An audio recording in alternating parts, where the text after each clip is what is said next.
Hello guys, welcome to my channel. Episode की शुरुआत दादी से होती है। वो रानी को अपने साथ ले जाती है और वीर रामू के साथ जाता है। दादी कहती है कि तुम कहती थी कि वो बहुत अच्छा है। रानी कहती है कि मैं गलत थी। दादी कहती है कि कभी कभी समय गलत होता है, लोग नहीं। रानी कहती है कि उसने मुझे पूरी तरह से तोड़ दिया। वो गुस्से से भरा है। वो मुझे उसकी नफरत के लिए जला रहा है। क्यों ऐसे होते हैं पति पत्नी? उसने कितना नुकसान किया है। मैं अब और नहीं रो सकती। मैं बहुत गुस्से में हूँ। वीर कहता है कि मैं पागल हूँ क्योंकि रानी ने मुझसे झूठ बोला था। मुझे पता है कि मैं कितना अकेला रहा हूँ। रामू कहता है कि हाँ, मैं तुम्हें बचपन से जानता हूँ, लेकिन तुम मेरी बेटी को नहीं जान सके। जब रिश्तों में कोई समस्या आती है तो आप उसे सुलझा लेते हैं। एक बार उससे बात करो तो पता चल जाएगा। रानी कहती है कि बात करने के लिए कुछ नहीं बचा है। मैं सचमुच गुस्से में हूँ। जब जब वो मेरे सामने आता है तो मुझे एहसास होता है कि उसने मुझ पर कैसे आरोप लगाया है। मैं कभी कुछ नहीं कर सकती उसके जैसा। उसने गलत किया है। मुझे लगा कि सभी पुरुष मेरे पापा जैसे होते हैं, लेकिन वो नहीं है।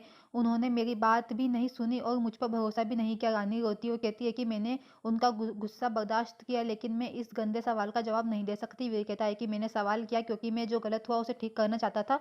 उसने जो देखा वो बताता है। रामू कहता है कि वो ऐसा नहीं कर सकती। वीर कहता है कि रानी ने मुझसे इतना चकनाचूर कर दिया है कि मैं कभी भी पहले जैसा नहीं हो सकता। मैं फिर अकेला हूँ। रानी कहती है कि मैं ठीक अकेली थी। उसने सब कुछ बर्बाद कर दिया। उनके सवालों ने मुझे बहुत आहत किया। उसने सब कुछ घृणा से भर दिया। मैं अब बहुत अकेली हूँ। मैं अभी वापस नहीं जा सकती। जब विश्वास नहीं होता तो कोई रिश्ता नहीं होता। मुझे ये उथला रिश्ता नहीं चाहिए। वीर कहता है कि उसने सभी को धोखा दिया है। वो क्या चाहती थी? बड़ा घर, पैसा, कारें। क्या सफल होने के दो तरीके होते हैं, एक तो कड़ी मेहनत करके या फिर दूसरों पे डिपेंड होके उनका दुरुपयोग करके। रानी ने मेरा दुरुपयोग किया है। रामू कहता है बस बहुत हो गया वीर। फिर जय गुंडे को पैसे देता है और कहता है कि हमने जो मांगा वो करते रहो। रानी और रामू को ये जमीन कभी नहीं मिलनी चाहिए। बिरजू ने देखता है। वो कहता है कि ये आदमी जय सिंह के साथ है। मैं रानी को बताऊंगा। जय पर वो नजर रखता है। रामू कहता है कि मैंने रानी सा की तरह आपका सम्मान किया है। मैं इन समस्याओं को सुलझाना चाहता था, लेकिन मैंने अपनी बेटी के बारे में ये बातें नहीं सुनी।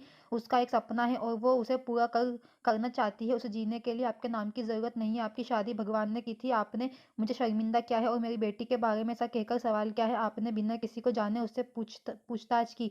जय रानीसा से मिलने जाता है। बिरजू ने देखता है और कहता है कि तुम कुत्ते कभी नहीं बदल सकते। रानीसा कहती है कि आप जानते हो कि मैं कौन हूँ? वो कहता है कि देखो तुम रामू की दुकान को रोकने के लिए क्या कर रही हो। वो कहती है कि तुम मुझ पर आरोप लगाने की हिम्मत नहीं कर सकते।